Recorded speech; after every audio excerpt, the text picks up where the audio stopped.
तपाईले कहिले सोच्नु भएको छ किन पैसा कमाए पनि टिक्दैन? किन घरमा धन आउँछ तर बस्दैन? सायद कारण ठूलो होइन, सायद कारण तपाईको आफ्नै घरमा लुकेको छ। आज म तपाईलाई त्यस्तो एउटा ठूलो गल्ती बताउँदै छु जसले तपाईको भाग्य नै रोकिरहेको हुन सक्छ। धेरै मानिसहरू दिनरात मेहनत गर्छन्, कमाउँछन्, बचत गर्ने प्रयास गर्छन्, तर पनि महिनाको अन्त्यमा खाता फेरि खाली हुन्छ। तपाईलाई लाग्छ मेरो भाग्य नै खराब छ, समय नै ठीक छैन। तर साँचो के हो भने धेरै पटक समस्या भाग्यमा होइन, तपाईको घरको ऊर्जामा हुन्छ।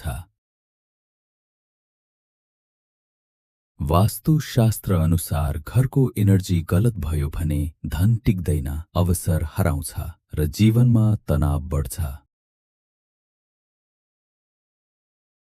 अब त्यो ठूलो गल्ती के हो? घरको मुख्य ढोका मेन डोरको गलत अवस्था हो। तपाईको घरको ढोका धन आउने मुख्य बाटो हो। यदि ढोका फोहोर छ, बिग्रिएको छ, आवाज गर्छ वा अगाडि अवरोध छ भने वास्तु अनुसार धनको प्रवेश रोकिन्छ।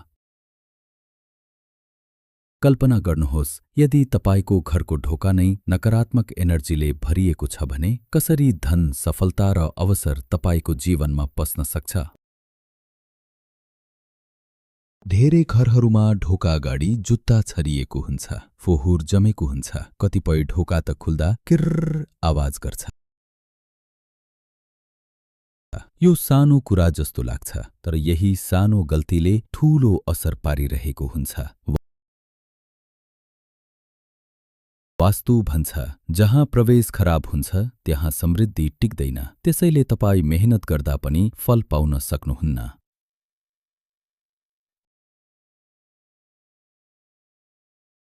अब प्रश्न आउँछ, समाधान के हो? यहाँ 5 सरल उपाय छन्। 1. ढोका सधैँ सफा राख्नुहोस्, दिनहुँ सफा गर्नुहोस्। सफा ढोका बराबर सकारात्मक ऊर्जा। 2. ढोका अगाडि अवरोध हटाउनुहोस्, जुत्ता, फोहोर, अनावश्यक सामान हटाउनुहोस्। 3. ढोका मर्मत गर्नुहोस्, यदि आवाज गर्छ भने तुरुन्त मिलाउनुहोस्। 4. शुभ चिन्ह राख्नुहोस्, जस्तै स्वस्तिक, ओम लक्ष्मीको पाउ, यसले धन आकर्षित गर्छ। 5. ढोकामा उज्यालो राख्नुहोस्, अँध्यारो ढोका बराबर नकारात्मक ऊर्जा, सधैँ लाइट राख्नुहोस्।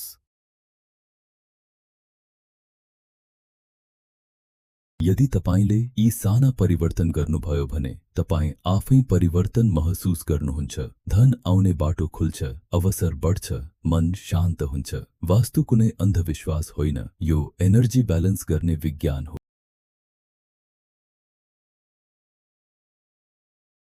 अब म तपाईलाई एउटा प्रश्न सोध्न चाहन्छु। तपाईको घरको ढोका कस्तो छ?